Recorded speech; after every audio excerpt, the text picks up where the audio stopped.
mysterious. It's called After the Fight. In ages past, with mountains untouched by wind that blunts or the bleach of sun, with sounds new on awkward tongues, the spires and scribbles of civilization just begun. Through mysterious chances and starlit revelations, there grew a realm of written compilation. On soft, scented barks and river reed papers, shapes on stones that stood complacent, the scratches and scrawls of warm, wet language. These words, like mountains, have weathered the ages, eroded and shifted through periodic changes.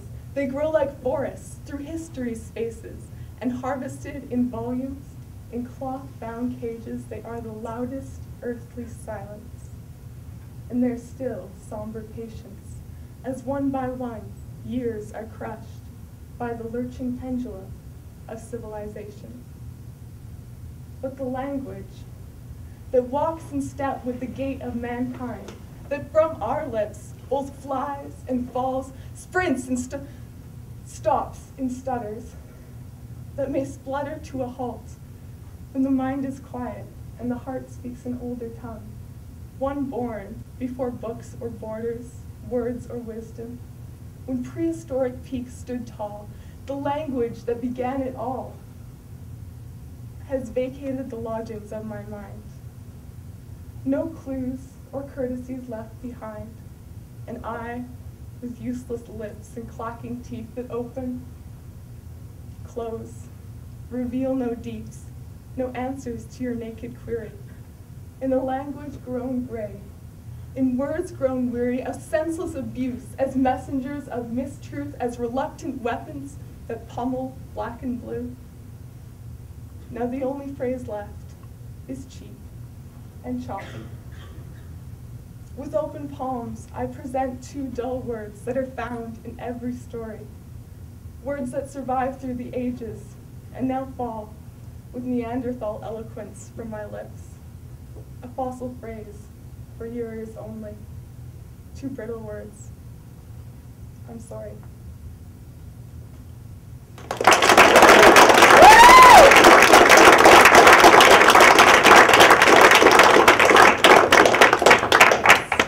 Okay, all right, now on a lighter note, I have one last poem for you, and this one I wrote with my friends in mind. It's sort of addressed to my friends, so if you are a friend of mine, if you would like to be a friend of mine, or if we're maybe even on speaking terms, then this poem can be to you.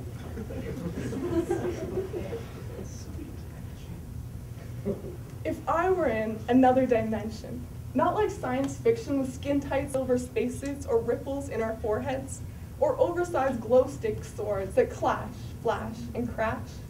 No. If I were in a better version, an updated software upgrade of Reality 2.0, I would have wings.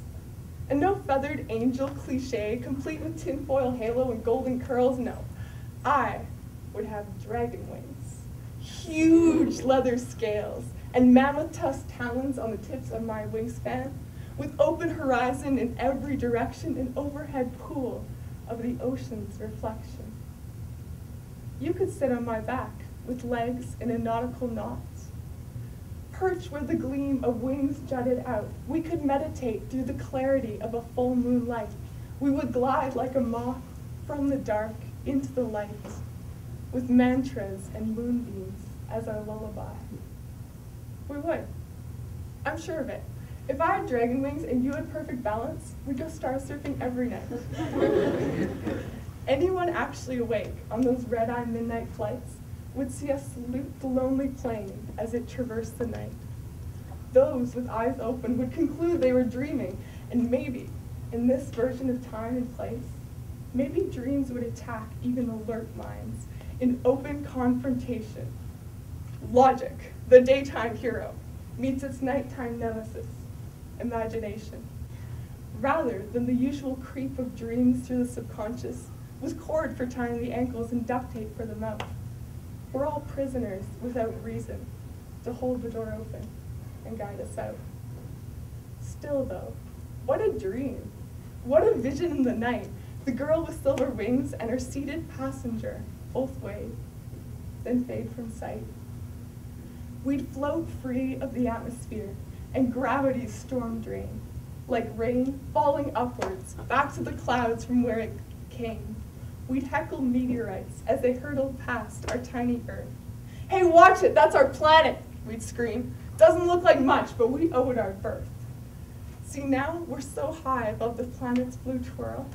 We're like kids, scampering to summer camp, ignoring parental goodbyes. We want friends, fires, and days of playing soccer across the galaxy, with stars for our corner posts and black holes for added risk. Sidestep too far, or kick too hard and you're out. In fact, you no longer technically exist. Maybe we discover life on other planets. But if we did, we'd probably give it a miss, since we'd rather listen to static, to the cryptic buzz of the universe than engage in interplanetary small talk. So, how's your weather? Ours is getting warmer. In fact, it keeps getting worse. We'd much prefer to cheer nebulae as they hatch baby stars, adorable balls of dust, flame, and hydrogen, screaming for more gases to burn, burn, burn. Stars are like that, we'd remember. Divas were always hungry for lights and airy praises back on Earth, where we lived. We once lived, before soaring away to see the fire and ice of the universe. We could feel space as it revealed its lack of limitation. In one great boundless leap of vacuum elation, experiencing empty, empty, empty. Like no one before us. Like singing the solo instead of the chorus in the whole musical movement of time and place. Equipped with dragon wings, perfect balance, and the daggers of dreams to slice our way out of this earthly cocoon.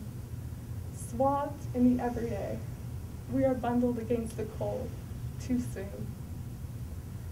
In the science fiction sequel to Part 1, My Human Life on Earth, I have dragon wings, and I fly you through the universe.